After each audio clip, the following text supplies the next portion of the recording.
The story unfolds with the nostalgic tune of "Those Were the Days" echoing through the setting, instantly establishing a tone of longing for a past that felt simpler, more orderly, and more comprehensible.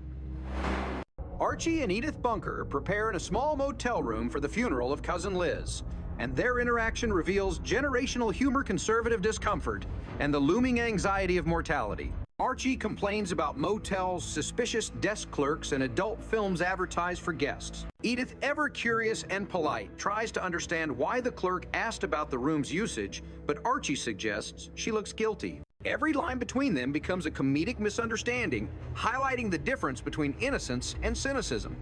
Archie finds amusement in the cheap motel view consisting of parked Pintos and Toyotas, contrasting with Edith's earnestness about fixing her makeup.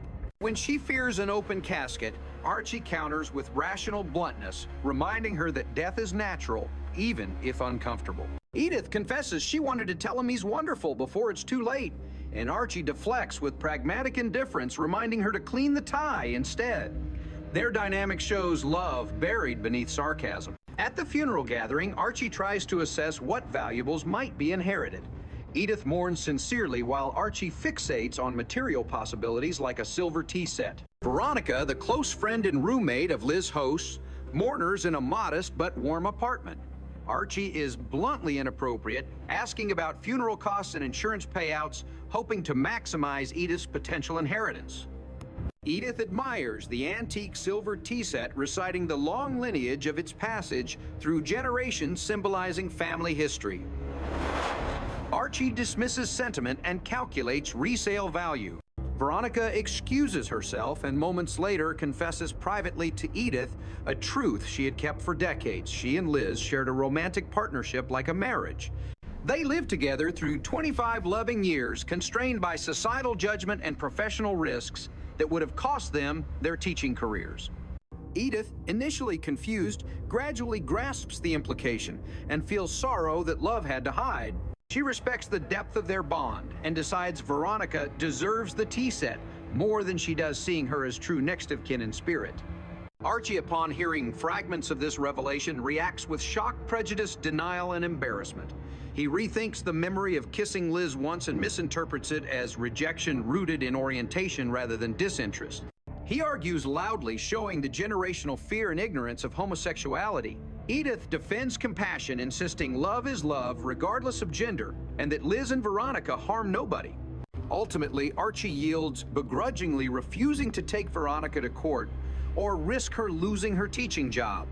He even tries to offer crude advice, telling her to find a man, yet unknowingly reveals his inner struggle, a yearning to feel morally correct while trapped in outdated beliefs.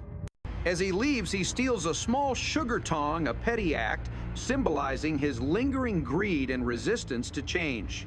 Days later, a separate episode begins with the wedding of two elderly residents of the Sunshine home.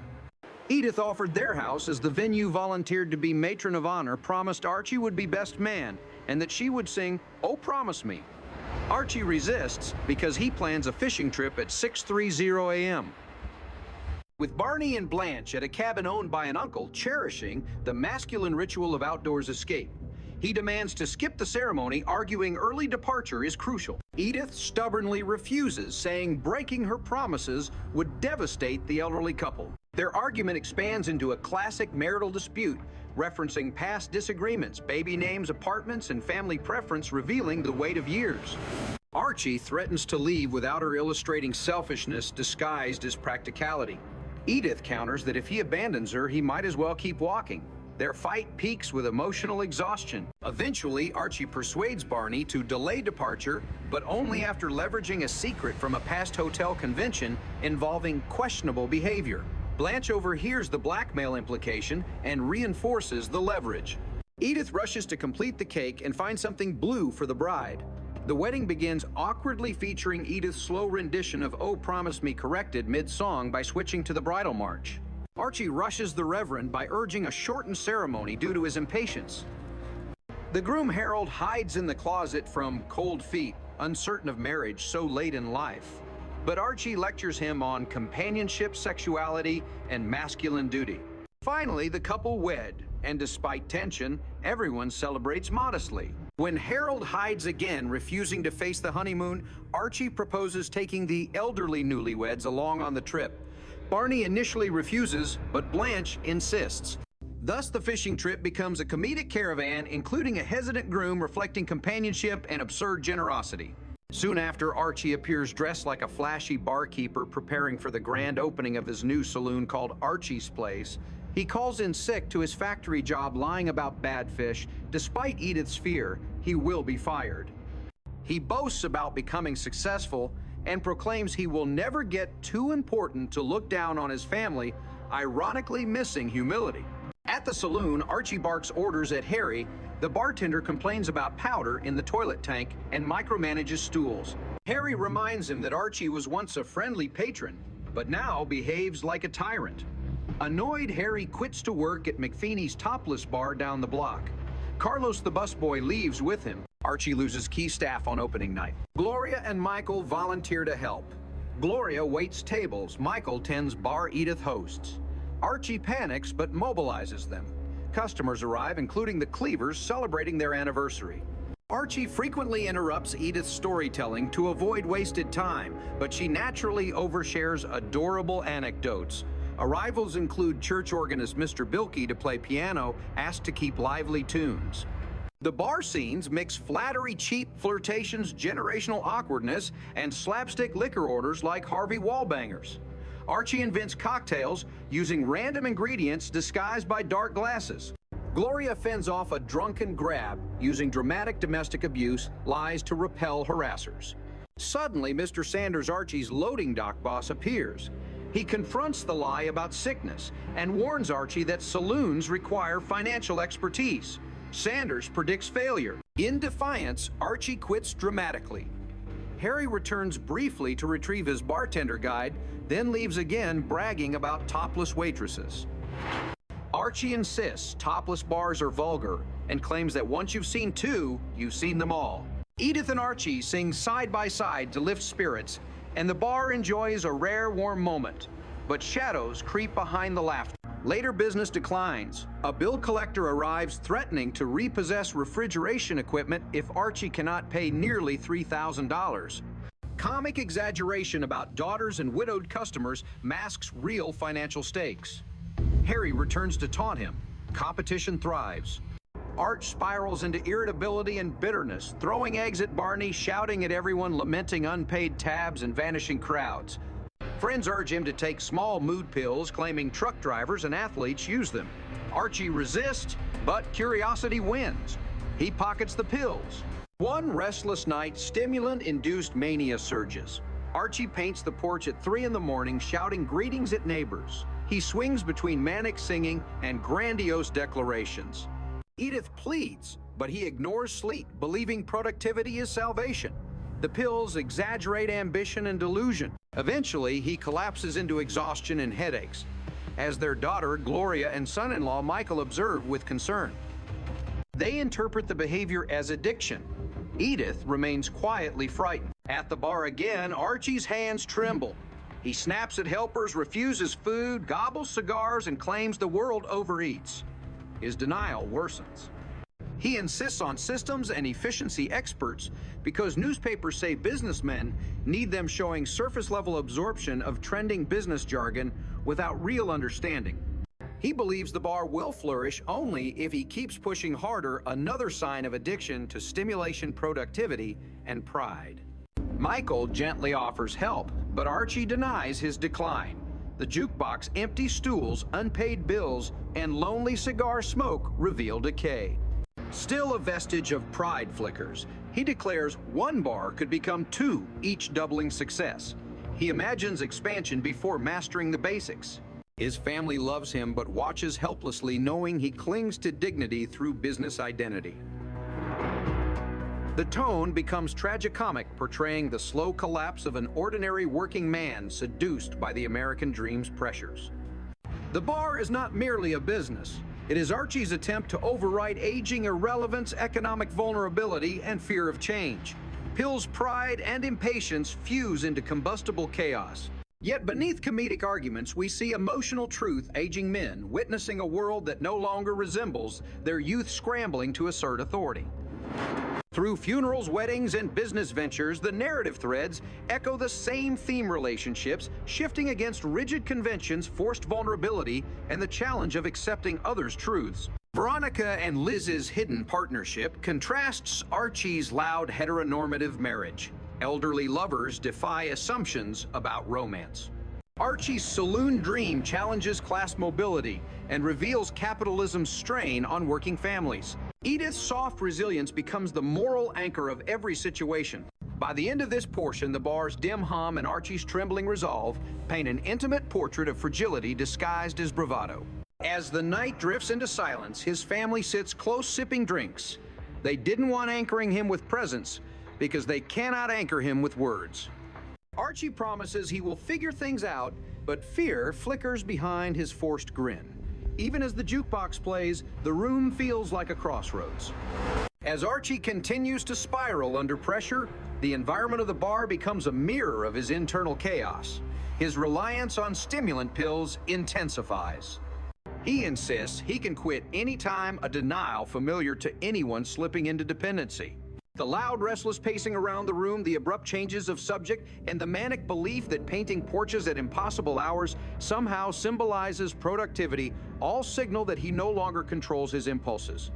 When he yells greetings at startled neighbors under moonlight, what should be comedic becomes unsettling.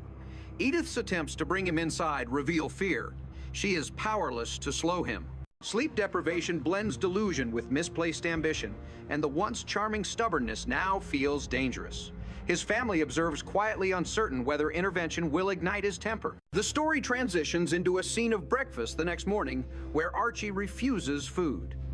Edith, as always, mothers him with patience, insisting hotcakes and sausage are ready. He insists he doesn't need food, preferring cigars, claiming falsely that the world eats too much. Ignoring nourishment is symbolic. The fundamental support systems he once relied on, job, family, meals routine, now seem beneath him. He wolfs down a few bites to appease Edith, then rushes to his saloon, frantic and sweaty. The stimulant pills masked as productivity boosters have become emotional crutches. In a moment of comedic honesty, Mike tells Gloria that the waiter at Schoolyards also uses such pills, hinting at the normalization of addiction in modern society. This adds commentary. The pressures of success create chemical shortcuts. At the saloon, customers remain sparse. The emptiness of the bar echoes Archie's growing isolation. The bar itself is his identity now. Losing business feels like personal failure. He forces friendliness at inappropriate times, greeting a newcomer with exaggerated enthusiasm that startles them. His eyes dart for signs of approval. When a bill collector returns, threatening to repossess the refrigeration unit, the stakes become undeniable. Archie pleads that he mortgaged his house to buy this place. The collector unemotional lists payment instructions. Archie, desperate, tries humor, inventing stories about widows nibbling his fingers. But the man leaves, promising to return Wednesday with removal orders. The clock on the wall ticks louder in Archie's head. Harry returns, occasionally more confident now that he works somewhere with action. He mentions topless waitresses and brags about crowd sizes. He taunts Archie by claiming to attract Archie's old customers across the street. Archie tries to act superior, saying topless bars are unclassy, claiming once you have seen two breasts, you've seen them all, but his envy is palpable. He points, fingers, tells Harry he could rub liver on his behind, and not even cats would follow, revealing childish spite. The rivalry is comedic, but also tragic. Archie can barely maintain staff or customers, yet pride prevents him from asking for help. As the day grows later, Archie becomes more agitated. He throws eggs at friends like Barney, who merely tried to use the restroom. The egg splatter is not just slapstick, it is symbolic frustration splashed against anything that trespasses his fear. Each broken egg is a cracked fragment of self-esteem. Barney is bewildered. He reminds Archie of drinking culture camaraderie, old laughs, but Archie blames everyone else for his failure. Pills accelerate his irritability, creating up and down swings reminiscent of mania. Later that night, Archie collapses emotionally in his empty bar. Gloria and Mike bring Pepsi and news of Joey, hoping to lighten the mood. Archie, however, hears disappointment in their eyes. He talks about systems and efficiency experts referencing magazines and newspaper articles about modern business strategies, but his understanding is superficial. These are buzzwords clumsily clung to by someone drowning. Still discussing systems gives him the illusion of control. Edith sits quietly beside him. He confesses indirectly through sarcasm and scattered logic that he feels the world has changed too fast. Men like him once found dignity in labor. Now business models, trends, bartending guides, and new entertainment like topless acts make him feel obsolete. He becomes nostalgic for a time when hard work alone was enough. But nostalgia doesn't pay bills, and the silence between jukebox songs reminds him of looming collapse. In the following scene, after another sleepless episode, he returns home exhausted. Edith begs him to sleep, and he agrees only after a prolonged argument. As he heads upstairs, he stops again, obsessively insisting he must finish painting the porch, a comically tragic metaphor. He paints surfaces instead of addressing the foundation. He slaps paint, chaotically waking neighbors across the block. They peek out windows angrily while he sings "Open the Door." Cheese-like mania smears across his behavior, and he urges Edith to dance. She refuses gently, saying she's too tired. He threatens gently in jest. If she won't dance, he'll make her, but the subtle threat hides desperation. Then he claims she wants to go to bed for impure reasons, teasing her awkwardly narrating fantasies loudly to the neighborhood. Edith blushes with humiliation. Neighbor windows slam. Barney joins outside reminding him about the hour, but Archie insists Barney is singing the wrong key. Nothing around Archie matches his internal tempo. Even time feels offbeat. Eventually, Edith grabs him and pulls him inside to stop the spectacle. Morning arrives. The family strategizes quietly about how to approach Archie. They discuss hallucinations, chemical dependency, denial, and fear. They worry that confronting him will cause aggression. Meanwhile, Archie rushes back to the saloon without breakfast cigars lining his pockets. At the bar again, a moment of loneliness finally softens him. A frail voice from within admits, "I can't even race a lousy rub a boom." He begins singing Irish tunes to distract from panic. His hands twitch. When the bill collector returns one more time, Archie throws jokes, claims he read the tale of a fullback finishing games with busted knees, tries to reframe stimulant abuse as professional toughness. The collector hears but is unmoved. He cares only about money owed. In the brief reprieve afterward, a gleam of vulnerability shows. Archie sits on a bar stool, peers into an empty glass, and says quietly that maybe one bar could become two. Then he whispers a rhetorical question, why not dream? But dreams require foundation, and his has cracks. He refuses to see. He feels economic vulnerability like a weight on his ribs. Edith and Gloria stop by again, and the bar feels momentarily alive as they stand near him. Human warmth breathes hope. Edith suggests he needs rest. Gloria advises sober reflection. But Archie dismisses both, gently insisting he is fine, just tired. He cites, pride men cannot show weakness, especially fathers.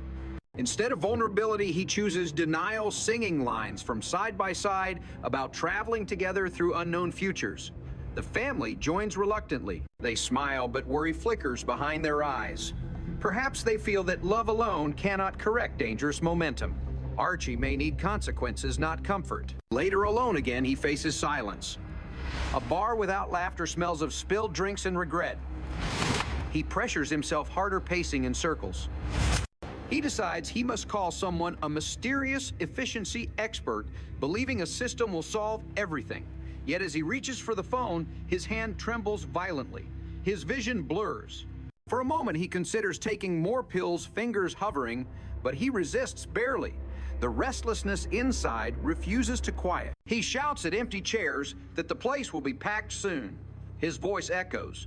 The emptiness answers truthfully. A brief comedic scene erupts when Barney returns just to use the restroom again. When he jokes that McFeeney's beer is too strong, Archie snaps throwing eggs again.